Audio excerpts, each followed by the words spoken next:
getting into our first set of the day. We'll be getting into Fury versus Hamyojo pretty soon. Um, I I actually don't know where they start. My brain always says Battlefield, but I think yesterday we saw some like Dreamland starts in this matchup with other players. Right. I don't know if it was Hamyojo. I think it was JSalt. JSalt really likes Dreamland Start, I think. Yeah. Um, but I'm not sure if Hamyojo is cut from that same cloth. I think that these two players are just more likely to start on Battlefield. Yeah, Because I would guess so. All right. Looks like we're getting into it. All right. Yep. Good old neutral field, right? and to start off the day with a grab immediately as Sheik. I mean, you know where your priorities are. Absolutely. Okay. Oh, Ooh, two little getting the power needles shields. in. Yeah, Yep. and the power shield. That's kind of a very nice pickup right there. Ooh.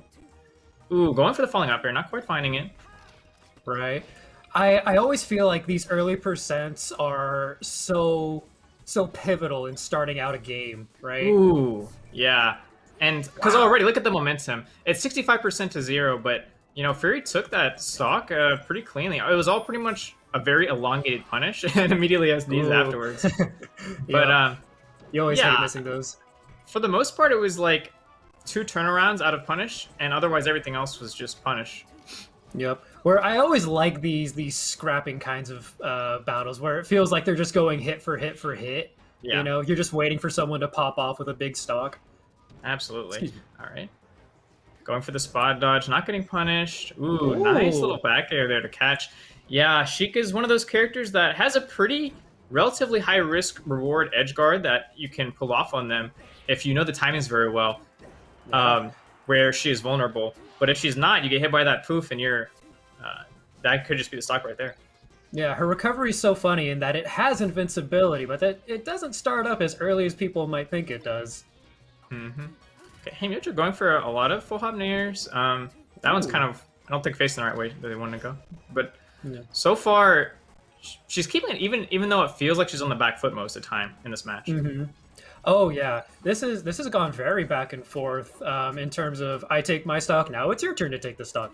Mm-hmm. Like I'm Ooh. um, I'm really excited to see this kind of dynamic at the Ooh. first game. It tells me that Again? we're in for a good set. Okay, nice double needles into the down smash right there to clean up that stock. Fury's edge recovery is not looking too wonderful right now, and I think Hamyojo's taking a part of that. But now we're down to one stock apiece of Yep. the first game. Stock for stock, three in a row. This is my favorite kind of set. Yeah, for sure. I don't feel like nice recovery there. But I don't feel like either player who loses this game is in too bad of a spot for the series. Like at least For matchup sure. wise, Sheik versus Fox. I don't think the stages or it's like not the most highly dependent stage matchup. Oh, Hmm. okay. She's just finishing it out, back air after back air, being stuffing him out, looking like Puff right now, and she is Yep. going to take that edge guard in the first game along with it. Yeah, and honestly, that was the first big stock, right? Because so many of those stocks were just like trading, scrapping back and forth for percent. And that one, Hamyojo only had what 7% on that last stock. That was a pretty convincing final stock of the game. Yeah, because every other stock that she took, I think it was basically Fury either. I think Fury ended up taking most of the stocks first. So you kind of got that momentum shift and towards the last two stocks, and being able to take the stock first is a big deal. Obviously, when you get down to the last stock, it's the only one that is going to matter. Right. And as far as counter picks go, where are we looking? Let's see. Oh, so Pokemon Stadium. yeah, it is going to be Perfect. Pokemon. Yep. Classic. It's Honestly, one I of. feel like. Oh, go ahead. Go ahead. I was just gonna say it's one of those things as Sheik where that platform height's very specific, right? You're being able to jump right and kind of cancel all of your aerials and just go right onto the top platform. But for Hmm. Fox, obviously, it's going to be very strong. So Yep.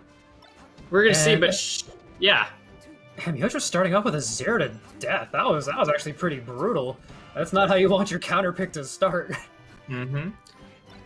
Yeah. Oh, a little Roy grab right there, being able to get a little missing, and the No. SD, another one on the counter Hamyojo also pick. tried to save Fury right there. Ooh, good up smash on a shield. So we're at least only down one stock now. Hmm. You have a lot of chances to bring it back.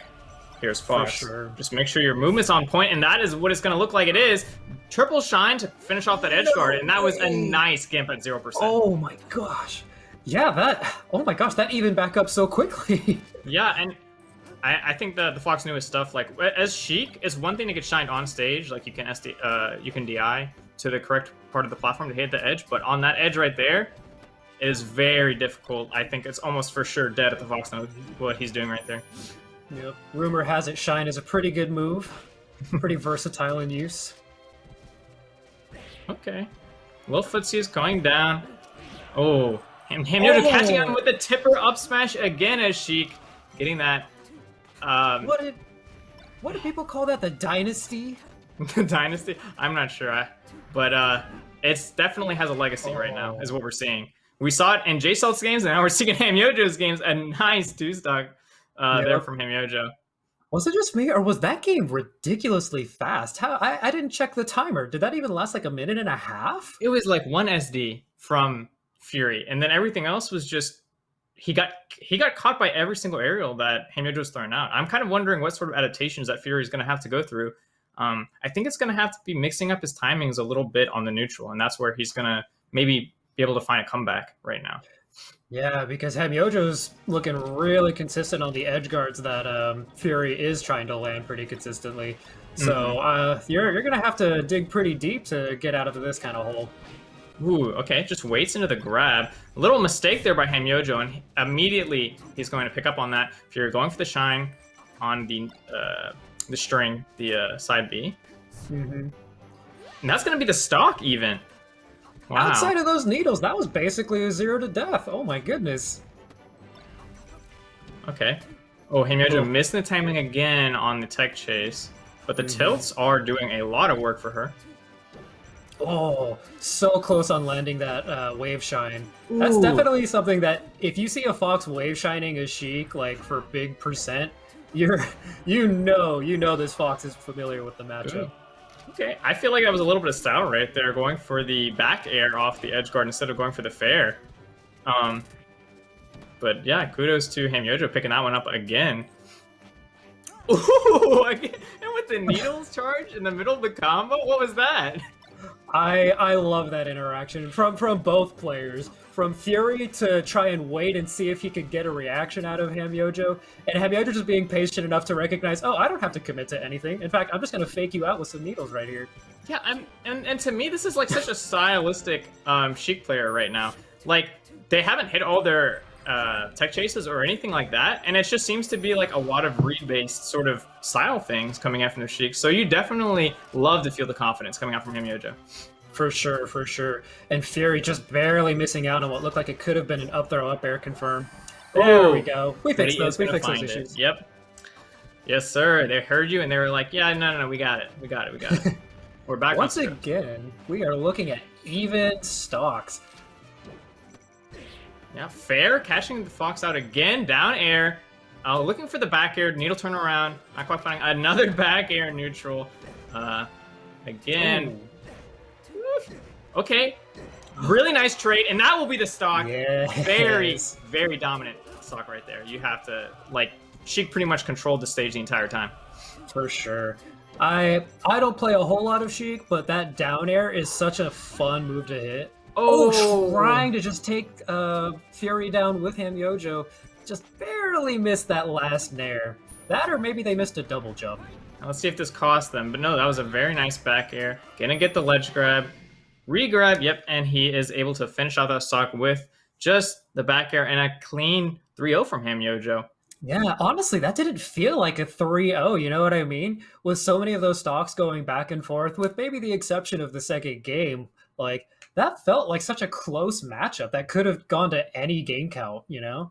Yeah, it didn't feel like the most, I wouldn't say not convincing, but not the most, like, oh, that was like, you got 3-0'd. It was more of just like, yeah, they were a little bit close. I feel like the thing is with the Sheik and 2 Fox matchup is you could tell the Fox kind of didn't have his bearings in neutral. He was getting caught a lot by this drop down fairs and that sort of thing. And Hamyojo was just feeling herself. What can you say? Yeah. Oh man, look at these stats. Oh my gosh, 5 openings per kill on Fury's side and 4.3 on Hamyojo's. These two were murdering each other. Yeah, and Oh my gosh. you expect the Sheik to have F tilt as the most common neutral opener. That's not a big surprise. Up throw, okay. So Slippy's the side that grabs her back on the table, or rather throws hard. And up throw being the most common neutral opener. I almost like this at up air because I did see Fury throwing a lot of up airs in the set. That's for sure.